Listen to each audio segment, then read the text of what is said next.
হযরত ভাই, হযরত ভাই, হযরত ভাই, কি রে, কি হয়েছে? তোর বাপ তোর জন্য পাত্রী দেখতে যাবে, তোকে বাড়িতে ডাকলো। छोटा सा मेरा जहां है खुदा। তাহলে তুই ভাই থাক, একটু ঘাসগুলা তোল, আমি বাড়ির থেকে আসি।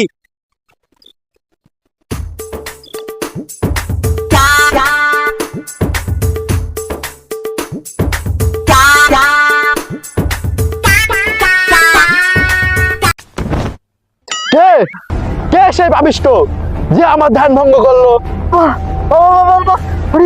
সরি সরি বাবা, বাবা, বাবা, আমাকে ক্ষমা করে দেন বাবা, বাবা, বাবা, আমাকে ক্ষমা করে দেন বাবা। দাঁড়া মূর্খ, তুই যে পাপ করছিস আজ তার কোনো ক্ষমা নাই। ভুল হয়ে গেছে বাবা, আমার বাবা আমার জন্য বিয়ে ঠিক করছে, তো তাই আমি তাড়াতাড়ি এই আস্তে আস্তে আপনারে দেখতে পাইনি বাবা, সরি বাবা। আমি তোর কোনো কথা শুনতে পারবো না। তুই আমার 1000 বছরের তপস্যা নষ্ট করছিস, এর শাস্তি তোকে পেতেই হবে। বাবা এসব করিয়েন না বাবা, এসব করিয়েন না। আমি ঋষি তোকে অভিশাপ দিলাম যে তুই যে মেয়েকে বিয়ে করার জন্য যাচ্ছিস ওই মেয়ের সঙ্গে তুই দেখা করার আগে তুই পুরুষ অঙ্গ পুড়ে ছাই হয়ে যাবে। না, আমি বিশ্বাস করি না, না বাবা না, এইসব অভিশাপ তুলে নেন বাবা, না বাবা না। তুই বন্দুক চিনিস? বন্দুক, হ্যাঁ বাবা চিনি, হ্যাঁ। বন্দুকের গুলি একবার বন্দুক থেকে চলে গেলে ওটাকে যেমন ফিরানো অসম্ভব, তেমনি আমার অভিশাপ, একবার মুখ থেকে বের হয়ে গেলে সেটা ফিরানো অসম্ভব। এইসব অভিশাপ তুলে নিয়েন বাবা, বাবা আমি আপনার পাও হাত ধরতেছি বাবা, আমি আপনার বিশাল ভক্ত বাবা, এইসব অভিশাপ তুলে নেন বাবা। এখন ভালো চাইছে এখান থেকে চলে যা, না হলে আমি তোকে আরো একটা অভিশাপ দিতে বাধ্য হব। বাবা ভদ্র ভাষায় বলতেছি বাবা, আর যদি ভদ্র ভাষায় নাই শোনেন বাবা তাহলে কিন্তু অন্য রূপ দেখাতে হবে বাবা, এইটা মনে রাখিয়েন বাবা। তুই কি আমাকে ভয় দেখাতে চাচ্ছিস নাকি?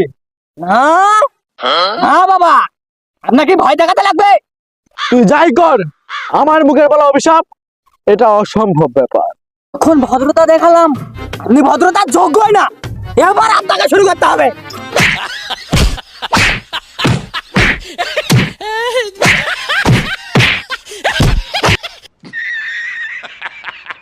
বাবা এখনো ভালো ভাষায় বলতেছে বাবা, ভদ্র ভাষায় বলতেছে বাবা, অভিশাপটা তুলে নিন বাবা। বাবা আমার যাই হয়ে যাক, আমি এই অভিশাপ তুলতে পারবো না। বুঝে গেছি বাবা, সোজা আঙুলে ঘি উঠবে না, আঙুল বাঁকাতে হবে, আঙুল বাঁকাতে। না বাবা আপনি ভদ্র ভাষায় শুনবেন না বাবা, আপনাকে জুতা আর কেরামতি দেখাতে হবে।